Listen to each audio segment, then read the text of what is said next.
你有没有试过打开冰箱那一瞬间，明明是冷气扑面，心里却升起一丝不安？我们总以为只要把食物丢进冰箱，就等于给健康上了锁。可我这辈子见过太多病例，都是从这个理所当然开始的。我叫周泽安，做了30多年内科医生，也做过10年家庭健康顾问。我最常听到的一句话就是：医生，怎么会这样？我明明放冰箱了呀。可冰箱不是万能保险箱，它不是无菌仓库，更不是定时保存生命的法宝，它更像个忠诚的保镖。但一旦你使用方式错了，它也会变成第一个反水的人。我不是来吓唬你，我是来帮你回到生活的原点。每个看似小小的保存习惯，都藏着大大的后果。接下来的几分钟，我会陪你重新认识冰箱的底线，告诉你5种不能放、3种必须懂的存储法则，不是为了制造焦虑，而是为了让你少走我患者们走过的弯路。你家的冰箱有没有也犯过这些错误？或者你是否也曾经觉得还可以再留一天？我们就从这里出发吧，一起走进厨房，这个最熟悉也最容易被忽略的战场。你有没有发现，有些水果本来是香甜可口的，可一放进冰箱，没2天颜色暗了，口感软了，甚至开始出水。很多人以为是水果买坏了，但其实这只是它受了冷。我记得有一位阿姨从海南带回来一整箱芒果，回家就放进冰箱，想着可以慢慢吃。结果第3天拿出来一看，有的变黑，有的变烂，她心疼不已。热带水果从小就习惯在温暖的环境里成长，突然被放进冷藏，就像换了个世界，身体来不及适应，细胞就出问题了。医学上把这种现象叫冷害，其实不是坏了，但营养成分、纤维结构已经被破坏。这让我想起我曾经的一位糖尿病老患者，他每天都吃水果来控制血糖，但却因为长期吃冷伤的水果，导致肠胃越来越敏感，消化越来越差。所以说冷藏并不总是保鲜，有时候反而会让食物提前老去。像芒果、香蕉、龙眼、木瓜这一类最好放在通风阴凉处，比如厨房、窗边、走廊、角落，而不是一下子丢进冷气十足的冰箱。生活中的很多习惯动作，如果不加留意，就会变成一个个看不见的误区。你家的冰箱是不是也有一篮变了味的水果？你有没有试过打开一颗放了几天的香蕉，发现它已经全黑了？其实从下一次开始，只要停顿1秒想一想，它需要冷吗？还是只是我想图个安心？我们每天都在做选择，冷不冷只是开始，用不用心才是关键。下一段我们要聊的是冰箱里那些真正可能会炸开的东西，而你可能每天都在喝。很多人以为饮料放进冰箱是理所当然的操作，但你有没有遇到过一打开冰箱门，某个瓶子砰，第一声爆开，不是吓一跳就是溅一身。我接诊过一位中年男士，凌晨2点急匆匆进来，手掌被碎玻璃划破，血流不止。原来他只是想拿瓶冰葡萄汁，结果玻璃瓶在冷藏室里悄悄发酵，开门那一刻压力彻底释放。其实不只是果汁，像汽水、乳酸饮料、自制蜂蜜水、酵素水，很多人喜欢冰着喝，但忽略了一点，他们都可能自己冻起来。我在社区健康课堂里演示过，只要将自榨果汁密封瓶装，常温下放2小时，瓶盖就开始鼓起来。一旦放进冰箱，又遇到温度波动、冷热交替，内部的糖分和微生物继续活动，气体越积越多，有时甚至瓶子还没打开，压力就已经悄悄逼近极限。这不是个别现象，而是生活里被忽视的慢性炸弹。尤其是老年人喜欢用玻璃瓶回收，再用来装米汤、绿豆水、蜂蜜水。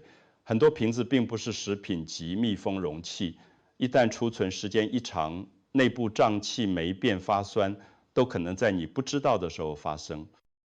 我曾碰到一位阿姨，他早上起来喝了自制的柠檬蜂蜜水，结果当天就开始腹泻、呕吐，检查结果是轻度细菌感染。他很诧异，不是冰过的吗？怎么还会坏？我轻声告诉他，冰箱不是灭菌器，它只能减缓变化，却挡不住发酵机器污染这些内部进行式。你是否也注意过，某瓶饮料的瓶盖鼓起来了，拧开时噗一声喷出，或者冷冻过的可乐变得无比粘稠，甚至瓶子炸裂？这就是液体加封闭加时间的后果。我建议你牢记一个小口诀：液体不装满瓶盖，不拧死冷冻，别放气泡饮。如果你一定要冰饮料，请确保容器留有空间，不装到顶。尽量选食品级塑料瓶，不用玻璃瓶密封。自制饮品当天喝完，最好不留到第二天。不要把饮料和生食混放，避免气味串味或污染。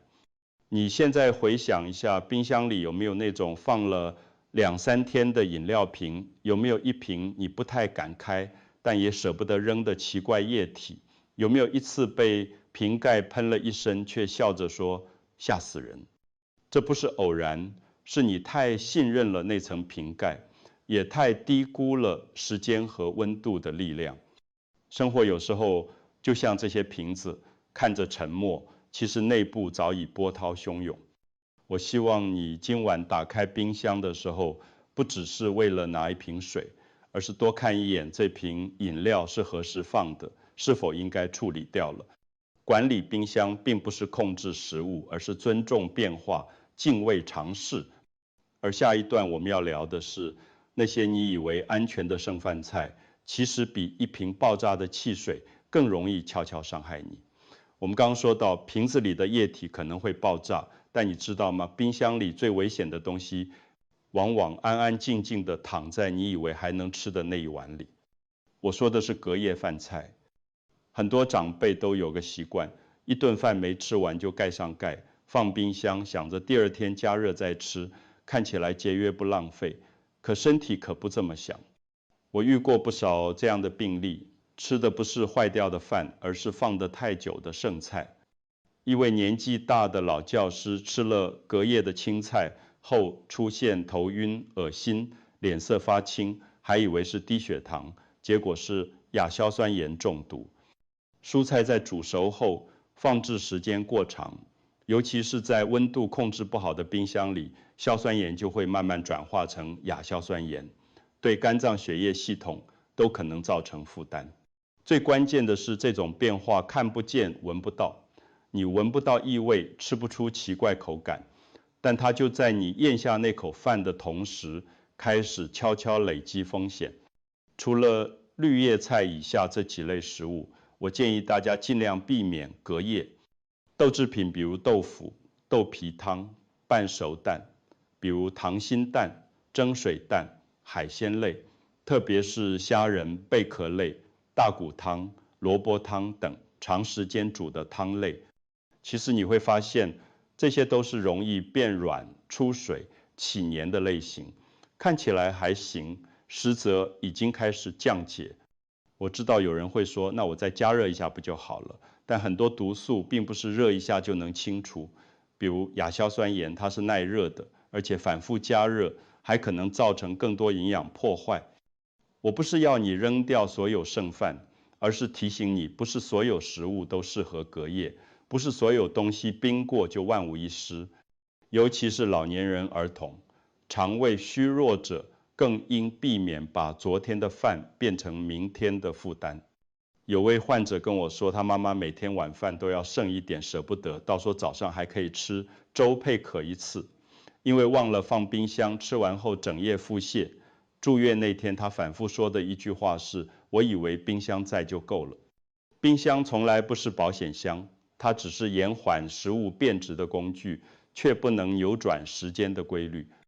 我建议大家做个小改变，剩饭菜不超过24小时，分装存放，单独密封。第二天中午前吃完为佳。如果当天你已经知道这菜可能吃不完，那不如早点分出来，留一份冷藏，另一份直接分享给邻居或家人，让食物被吃掉，而不是等坏。你现在不妨想一想，你的冰箱里有没有一碗你舍不得扔的剩汤？有没有一盒你还没来得及吃的蛋炒饭？我们不是怕浪费，而是怕自己的舍不得变成了对身体的一种慢性亏待。讲到这里，你可能会发现一个共同点，无论是水果饮料还是饭菜，一旦在冰箱里待得太久，位置不当，密封不好，它就不再是健康的食物，而成了等待出问题的隐患。而这也正是我们下一部分要讲的重点，别让冰箱被塞满，因为你挤进去的每一样都可能遮挡了健康那一口呼吸。上一段我们说到，食物在冰箱里放久了，可能变成慢性伤害。可你知道吗？就算你放的是对的东西，如果放的位置不对，数量太多，冰箱也帮不了你。我记得一位姓李的大叔，家里就他和老伴，但冰箱却永远满得关，不严。熟饭、水果、调料、冷冻肉，样样都想囤一点。年轻人不常回来，我买多点自己慢慢吃。他说得很坦然，直到有一天他因为吃了变质豆腐进了医院。我们去他家看望时，打开冰箱的一瞬间就明白了，最上层叠着好几层饭盒，封口被一大包水饺挡住，底层还堆着过期2周的海鲜。温度计显示，冷藏层竟然有8.5摄氏度，比正常高出1倍。李大叔惊讶地说：“我明明开最冷的档位。”我告诉他：“不是你调得不够冷，是你的冰箱呼吸不了。”冷气在冰箱里就像巡逻的警察，要到每一个角落巡视。可当你把路都堵死了，它根本就走不动。尤其是老冰箱，风扇设计不完善的塞太满，就更容易出现温差盲区，外层冷，内层热，上层凉，底层暖，细菌就在这些温暖角落悄悄繁殖。你有没有过这种情况？明明放进去的是新鲜食物，结果不到2天就开始有异味，或者冷藏的牛奶喝起来有点酸豆腐，开始出水。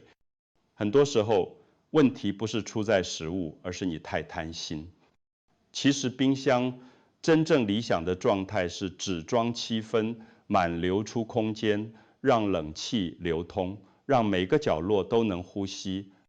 就像房子不能住得太挤人，不能穿得太紧，冰箱也需要空隙。你可以试试这样的排法：最上层早餐、面包、即食、熟食；中层常用调味料、鸡蛋、乳制品；下层生肉、生鱼，务必密封，冷冻层不建议堆满，建议分包存放，每周整理1次。你还可以做一个简单的冰箱检查表，每周1次清理，每月1次彻底打扫，不让它成为食物坟场，而是一个清新、流通、有序的生活助手。我常对我的病人说，不是食物没营养，而是你给了它一个发霉的环境。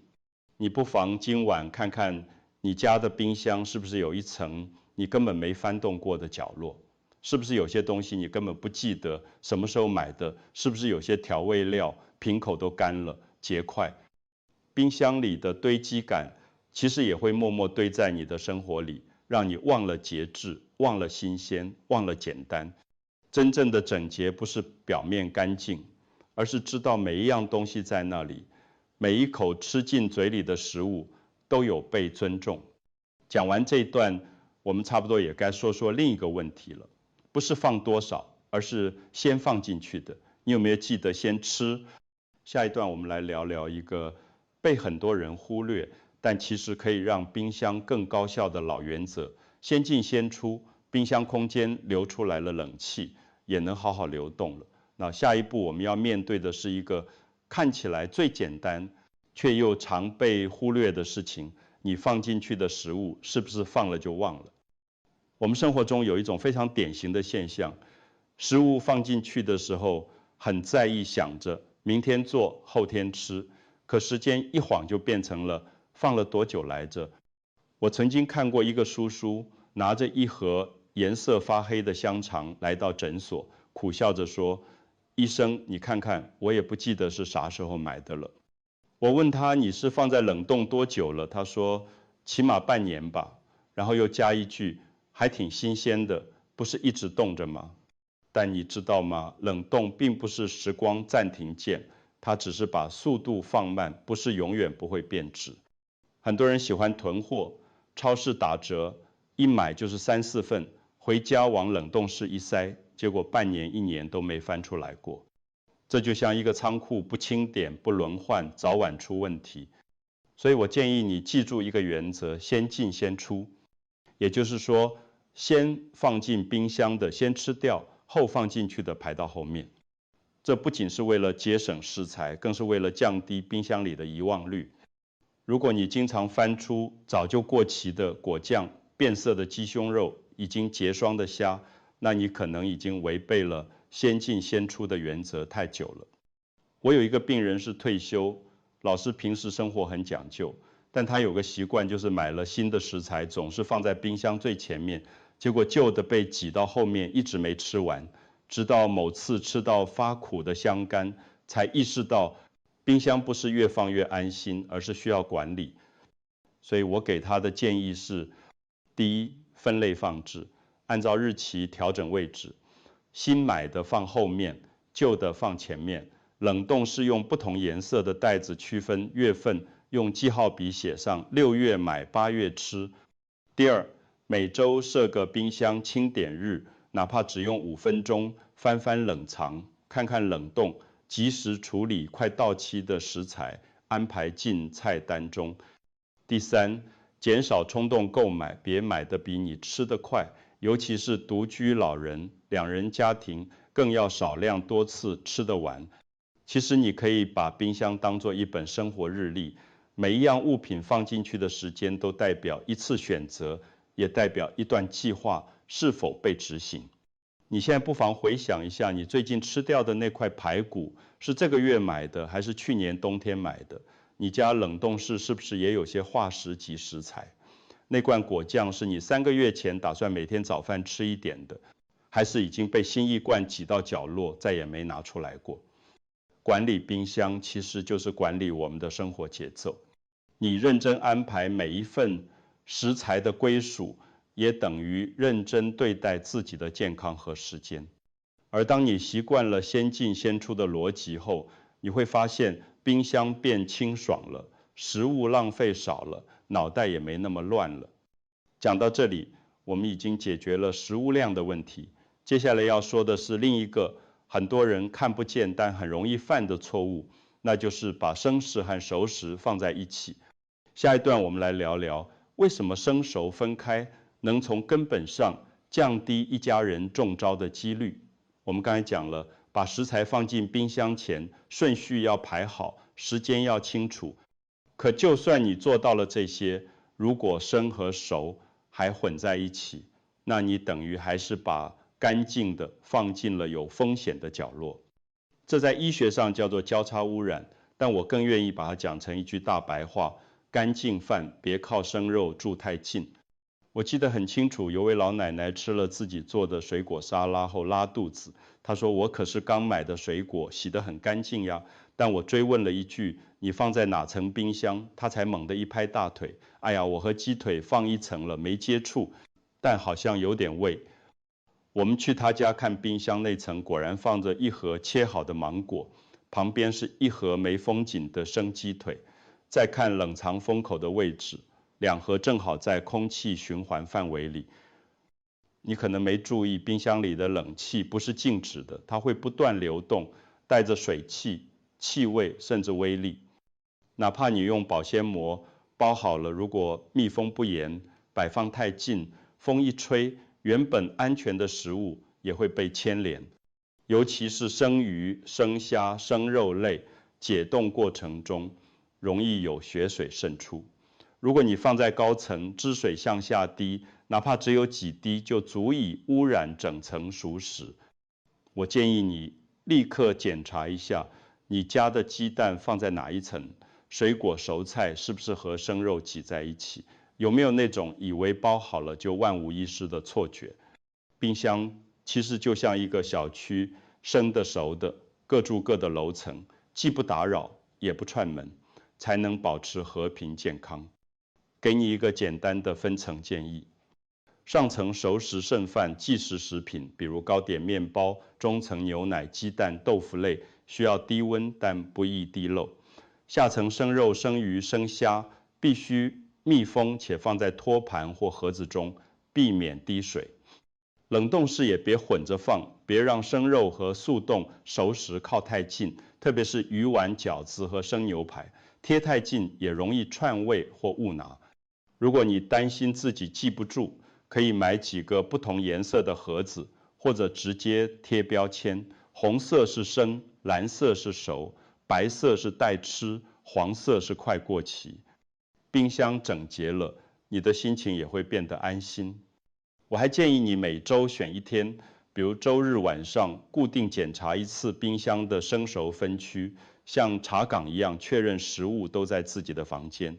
你知道吗？根据世界卫生组织的数据，家庭冰箱中高达30%以上的食源性污染来自生熟混放，而最容易忽略的就是切好的水果、熟蛋、凉拌菜这类看起来干净的食物，它们一旦被空气带来的抑菌沾上，很可能就变成了有毒的温柔。所以我想提醒你，别让冰箱看起来干净，实际上是一个细菌共享空间。而当你学会把食物安排得清清楚楚，你的生活也会因此更清爽、从容、安心。讲到这里，我们已经一起走过冰箱里的6大隐患，你是否已经默默在心里想改几个习惯了？但我们今天要留下的不是紧张，而是温柔地提醒冰箱是冷的，但它存的是我们对生活的温度。接下来让我用一个简单的总结，陪你关上冰箱门的那一刻，带着安心，也带着一点点改变。当你每天打开冰箱，你看到的可能是那一盒饭菜、那瓶饮料、那袋水果，但其实你看到的是自己的生活习惯、你的节奏、你的选择、你对健康的态度。冰箱从不说话，但它记得每一个被遗忘的日子，每一次舍不得丢的晚餐，每一瓶等下次再喝的饮料。你有没有想过那个角落结霜的鱼，那包变色的虾仁，那一块永远没机会吃掉的糕点？不是他们不好，只是我们太忙，忘了他们也需要被照顾。你有没有一瞬间在深夜开冰箱拿水时，看到那盏小灯亮起，照着那一格格食物，照着厨房的瓷砖，照着自己脸上的疲惫，忽然觉得这光有点温柔。那一盏灯像极了我们生活里最安静的陪伴，不提醒不打扰，却在每个需要的时候亮起。我们总说好好吃饭，但真正做到的不是吃得多贵，做得多复杂，而是从收好、存好、吃好这3件事开始，从冰箱开始。不是人人都能掌控生活，但人人都可以整理冰箱。今天我们聊了很多，从不能冰的水果、不能冻的饮料，到不能久留的隔夜菜，不能塞满的冰箱，再到顺序分区、湿度清洁。也许听起来很多，但其实只是告诉你一件事：生活可以很杂，但你可以从一个抽屉、一顿饭、一盒标好日期的便当开始，让它变得有条理、有温度。你不需要一下子改变全部习惯，只需要从今晚打开冰箱的那一刻开始，扔掉一个不该留的，吃掉一个快要忘的，或者仅仅是把鸡蛋从生肉旁边拿开，就是好的开始。我相信你能做到，因为你愿意听到这里，就说明你已经在关心。如果今天的内容让你想起了谁，想起了你家某个角落的冰箱，或是你也有一个冰箱小故事想分享，我诚挚邀请你留言告诉我，也许我们能在这里遇见更多同样温柔认真、愿意把日子过细的人。冰箱是冷的，但愿你每次打开都有一份暖是给自己的。我们下次再见，也许会聊聊厨房的灯，也许会聊聊柴米油盐，但无论聊什么，都从生活的温度开始。